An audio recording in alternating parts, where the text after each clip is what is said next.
Continuing in the chapter of respiration in plants, in the 7th lecture today, we are going to talk about amphibolic pathway.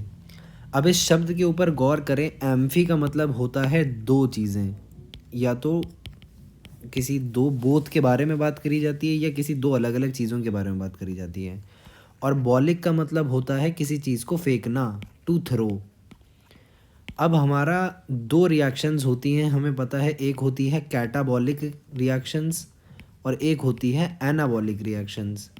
मैंने आपको इस तरीके से याद करवा रखा है कि कैटाबॉलिक रिएक्शंस के अंदर क्या हो रहा है, काटने का काम चल रहा है, यानी किसी बड़े मॉलिक्यूल को छोटे छोटे मॉलिक्यूल्स में काट डालेंगे हम लोग। एनाबॉलिक के अंदर हम लोग क्या करते हैं, बिल्डिंग करते हैं, यानी छोटे से बड़े की तरफ जाते हैं। अब इसके अंदर भी बॉलिक का मतलब क्या है दोनों के अंदर, कि टू थ्रो। लेकिन कैटा का क्या मतलब होता है, टू थ्रो डाउन, और एना का मतलब होता है टू थ्रो अप। और एम्फी का क्या मतलब है, दोनों तरफ फेंकना। अब ये एम्फीबॉलिक पाथवे का ये मतलब है कि एक ऐसा पाथवे जो ऊपर भी किसी चीज़ को फेंक सकता है और किसी चीज़ को नीचे भी फेंक सकता है। ये ऊपर और नीचे फेंकना किस टर्म्स में हो रहा है, इन टर्म्स ऑफ बिल्डिंग और ब्रेकिंग। या तो हम किसी सब्सटेंस को बिल्ड कर रहे हैं या किसी सब्सटेंस को ब्रेक कर रहे हैं। अगर हम लोग इस चीज़ को यहाँ पर देखें तो हमारे पास हमारी हमेशा की ट्रिक रही है CPF करके बात करना। तो हम लोग उसको यहाँ भी देख सकते हैं कि CPF यहाँ पे आ रहा है कि this is carbohydrate, this is proteins and this is fats. CPF चला अपना। अब कार्बोहाइड्रेट को आपने ब्रेक डाउन किया सिंपल शुगर्स के अंदर, जैसे कि हमारी ग्लूकोज हुई, और ग्लूकोज फिर हमारा ग्लाइकोलिसिस में चला गया और लास्ट में हमारा पायरुविक एसिड मिला हमें। फिर हम लोग इसको लिंक रिएक्शन के थ्रू एसिटाइल कोएंजाइम ए में इसको हमने माइटोकॉन्ड्रिया के अंदर बनाया और फिर ये हमारी क्रेब्स साइकिल के अंदर चला गया। अब आपने क्या देखा कि ऊपर से कार्बोहाइड्रेट से एसिटाइल कोएंजाइम ए का बनना, ये क्या है, एक कैटाबॉलिक रिएक्शन है। तो आप अगर इस चीज़ को एक हायरार्की की तरफ देख रहे हो तो हमने कार्बोहाइड्रेट को थ्रो डाउन ही तो किया, नीचे की तरफ ही तो फेंका। तो क्या हुआ, ये कैटाबॉलिक रिएक्शन हुआ। सिमिलरली प्रोटीन्स को अगर हम लोग अमाइनो एसिड्स में ब्रेक कर रहे हैं तो इसका कैटाबॉलिज्म कर रहे हैं। अगर फैट्स को हम लोग फैटी एसिड्स और ग्लिसरॉल में ब्रेक डाउन कर रहे हैं तो हम लोग किसका कैटाबॉलिज्म कर रहे हैं, we are throwing the fats down. और अगर हम लोग इस बात को करें कि भाई अगर मैंने फैट्स को तोड़ा और फैट्स के तोड़ने से मुझे फैटी एसिड मिला, फैटी एसिड को मैंने फर्दर ब्रेक डाउन किया तो मुझे एसिटाइल कोएंजाइम ए बन गया। अब मैं बहुत सारे एसिटाइल कोएंजाइम ए को यूज़ करके वापस से फैटी एसिड्स के थ्रू फैट्स भी तो प्रिपेयर कर सकता हूँ। इस चीज़ को बोला हमने एनाबॉलिज्म, कि ये हमने क्या किया, एसिटाइल कोएंजाइम ए को थ्रो अप कर दिया और हमने फैट को क्या किया था, थ्रो डाउन किया था। अब क्योंकि ये जो रेस्पिरेटरी पाथवे है हमारा, इसके अंदर ये सब कुछ इंटरकनेक्टेड है, CPF हमारा सब कुछ इंटरकनेक्टेड है। हम क्या कर सकते हैं, इस पाथवे के अंदर कहीं से भी किसी भी चीज़ को थ्रो डाउन भी कर सकते हैं और किसी भी चीज़ से कहीं पर भी थ्रो अप भी कर सकते हैं। एग्जाम्पल के तौर पे हमारे पास कार्बोहाइड्रेट है, कार्बोहाइड्रेट से हमने पायरुविक एसिड या पायरुवेट बनाया। बॉडी के अंदर डेफिशिएंसी है हमारे प्रोटीन्स की, तो पायरुविक एसिड को उठा करके हम लोग प्रोटीन्स भी बना सकते हैं। यानी आपने कंज्यूम तो किया कार्बोहाइड्रेट, लेकिन सिंथेसिस किसकी हो रही है, प्रोटीन्स की। अब इसी चीज़ को देखो कि आपने कार्बोहाइड्रेट और प्रोटीन्स का इंटेक किया, आपका क्या बना, एसिटाइल कोएंजाइम ए बना, और यहाँ से प्रोटीन्स के थ्रू पायरुविक एसिड और पायरुविक एसिड से एसिटाइल कोएंजाइम ए बना। अगर बॉडी में किसी टाइप के फ़ैट की रिक्वायरमेंट है तो एसिटाइल कोएंजाइम ए को उठा करके हम लोग फ़ैट की सिंथेसिस कर सकते हैं। तो ये जो पूरा का पूरा ट्रैफिक गवर्न हुआ, ये इंटरकनेक्टेड पाथवे जो हुआ, इसी को हमने क्या कहा कि NCERT ने क्या बोला इसको, कि ये एम्फीबॉलिक पाथवे है। NCERT ने आपसे क्या कहा कि because the respiratory pathway is involve in both anabolism and catabolism, it would hence be better to consider the respiratory pathway as an amphibolic pathway rather than the catabolic one.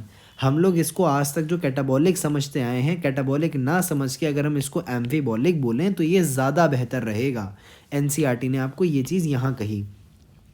अब बात आती है क्या, कि ये जो CPF है हमारा, ये कहाँ पर, ये जो चार्ट है ना, ये जो फिगर 14.6 है, ये बहुत इंपॉर्टेंट है, ये याद होनी चाहिए कि अगर हमारा फिर वही चीज़ C, P और F, अगर हम लोग बात कर रहे हैं, ये टर्मिनोलॉजी भूलनी नहीं है, CPF हमेशा याद रहनी चाहिए। ये कार्बोहाइड्रेट जो है हमारा, इस कार्बोहाइड्रेट को अगर हम लोग देखें तो इससे ग्लाइकोलिसिस के अंदर होते होते कहाँ पर पहुँचा, पायरुविक एसिड पे आ गया। फिर प्रोटीन्स को ब्रेक डाउन किया हमने अमाइनो एसिड की फॉर्मेट में, और ये कहाँ पर एंटर किया है, पायरुविक एसिड की ही स्टेज पे एंटर किया है। यानी कार्बोहाइड्रेट और प्रोटीन के लिए कॉमन मॉलिक्यूल कौन है हमारा, पायरुविक एसिड। ये बहुत इंपॉर्टेंट क्वेश्चन है जो मैं आपको बता रहा हूँ कि कार्बोहाइड्रेट और प्रोटीन के लिए कॉमन मॉलिक्यूल क्या है हमारा, पायरुविक एसिड। क्योंकि आप इस डायग्राम में देख सकते हो क्या चीज़ के हमारा कार्बोहाइड्रेट और जो प्रोटीन का ब्रेकडाउन हो रहा है वो कहाँ पर जा कर के मीट कर रहा है, तो ये पायरुविक एसिड की स्टेज पे मीट कर रहा है। कार्बोहाइड्रेट और प्रोटीन के बीच में कॉमन चीज़ क्या है, पहली चीज़ पायरुविक एसिड। लेकिन इन तीनों के बीच में कौन सी चीज़ कॉमन है सबसे पहले, तो वो एसिटाइल कोएंजाइम ए है। फिर से रिपीट कर रहा हूँ, अगर हम लोग पूछें कार्बोहाइड्रेट, प्रोटीन और फैट ये तीनों कहाँ पर जा कर के मिलेंगे, तो ये एसिटाइल कोएंजाइम ए की स्टेज पे जाके मिलेंगे। लेकिन अगर आपसे ये पूछा जा रहा है कि कार्बोहाइड्रेट और प्रोटीन कहाँ पर जा कर के मिलेंगे, तो ये पायरुविक एसिड की स्टेज पे मिल रहे हैं। अच्छा, एक चीज़ और गौर करने की है कि हमने फैट लिया, हमने कार्बोहाइड्रेट लिया या प्रोटीन लिया, हम ऑक्सीजन को कंज्यूम करते हैं, हम लोग रेस्पिरेशन, हम भी सांस भी लेते हैं, तो क्या हो रहा है, ऑक्सीजन को कंज्यूम कर रहे हैं और कार्बन डाइऑक्साइड को रिलीज़ कर रहे हैं। वही चीज़ आपको यहाँ भी देखने को मिल रही है कि हमने फूड इनटेक किया है, फूड की रेस्पिरेशन हुई है जिसके अंदर ऑक्सीजन की रिक्वायरमेंट थी, और अल्टीमेटली हमारी रिलीज़ क्या हुई है, कार्बन डाइऑक्साइड रिलीज़ हुई है। इस तरीके से ये सारे के सारे क्या दिखा रखे हैं आपको इस डायग्राम के अंदर, इंटर रिलेशनशिप्स दिखा रखे हैं अलग अलग मेटाबॉलिक पाथवेज के अंदर, जो कि रेस्पिरेशन के अंदर देखने को मिलते हैं। और रिलीज़ क्या हो रहा है हमारा, कार्बन डाइऑक्साइड और वाटर। अब इम्पॉर्टेंट क्वेश्चन और क्या बनता है इससे कि भाई हमारा फैट जो है किस मॉलिक्यूल के अंदर ब्रेक डाउन करता है, तो फैट हमारा करता है फैटी एसिड के रूप में ब्रेक डाउन और हमारा ग्लिसरॉल के रूप में। अब ग्लिसरॉल जो है हमारी ये किस स्टेज पे एंटर करती है, तो ग्लिसरॉल जो है हमारी एंटर करती है ग्लाइकोलिसिस के अंदर। इंपॉर्टेंट क्वेश्चंस हैं, एक एक चीज़ याद रखनी है, 5 स्टार मार्क कर रहा हूँ कि ग्लिसरॉल जो है ये किस स्टेज पे एंटर करता है, ग्लिसरल्डिहाइड 3 फॉस्फेट या डाईहाइड्रोक्सी एसीटोन फॉस्फेट की स्टेज पे हमारा ग्लिसरॉल एंटर करता है इस रेस्पिरेटरी पाथवे को। फैटी एसिड्स किस स्टेज पर एंटर करते हैं, फैटी एसिड्स एंटर करते हैं हमारे एसिटाइल कोएंजाइम ए के रूप में।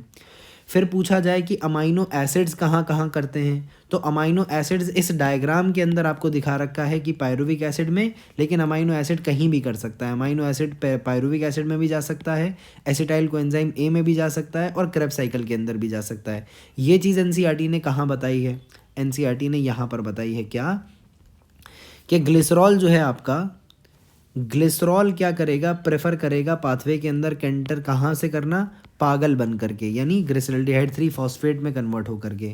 और प्रोटीन जो है हमारा वो कैसे एंटर करेगा, पहले जो है प्रोटीएसिस इसको डिग्रेड करेंगे इंडिविजुअल अमाइनो एसिड्स में, और आफ्टर डीअमीनेशन, अब ये देखो कि डीअमीनेशन होगी उसकी, बहुत इंपॉर्टेंट है, डीअमाइनेशन होने के बाद ये काम होगा।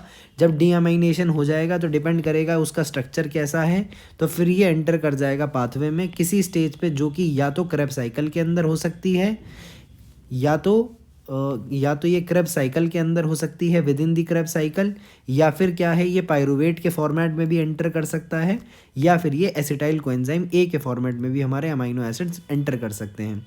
और बात करें हम लोग फैटी एसिड्स के अंदर दूसरा कंपोनेंट, तो फैटी एसिड्स को अगर आपने रेस्पायर करना है तो पहले इसको डिग्रेड करना पड़ेगा किस फॉर्मेट में, एसिटाइल कोएंजाइम ए के फॉर्मेट में फैटी एसिड्स को। क्योंकि फैट्स के दो कंपोनेंट, पहला फैटी एसिड्स का केमिकल नेचर क्या है, केमिस्ट्री के पर्सपेक्टिव से ये क्या है हमारे कार्बोक्सिलिक एसिड्स, और ग्लिसरॉल क्या है हमारी अल्कोहल है एक तरीके से।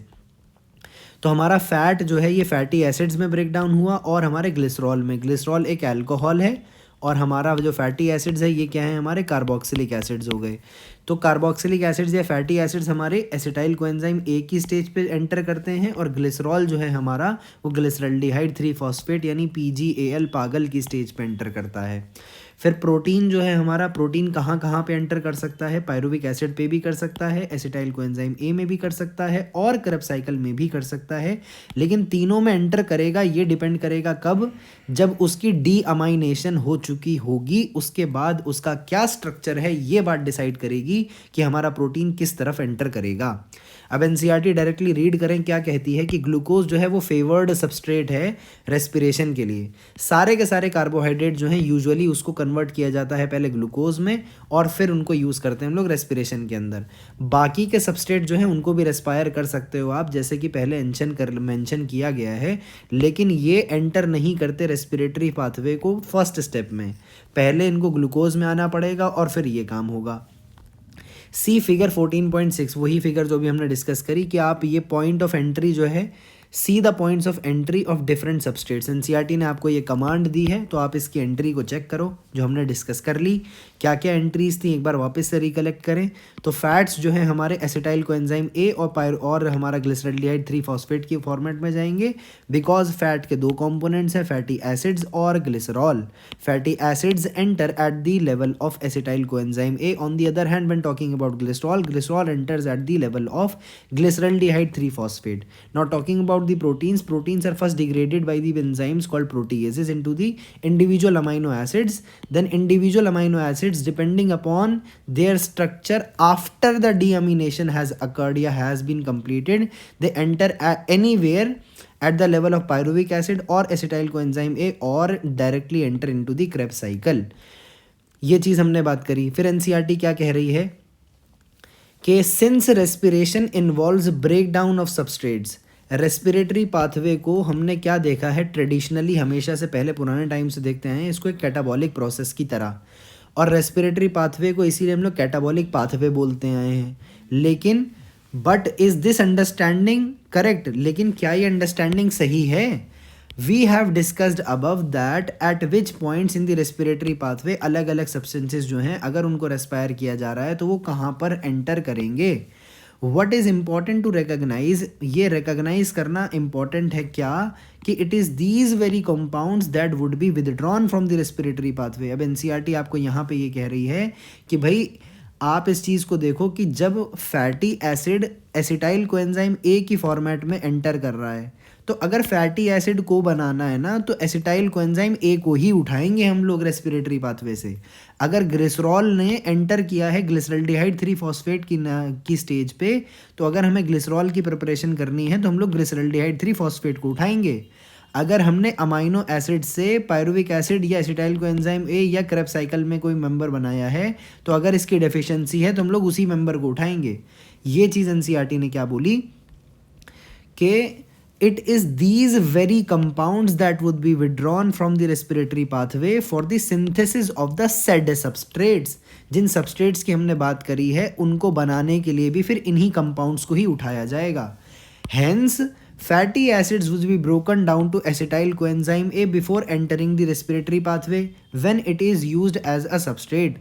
लेकिन when the organism needs to synthesize fatty acids तो acetyl coenzyme A को withdraw करोगे आप respiratory pathway से और fatty acids की synthesis कर लोगे। Hence इसीलिए the respiratory pathway comes into the picture both breakdown के टाइम पे भी और सिंथेसिस के टाइम पे भी।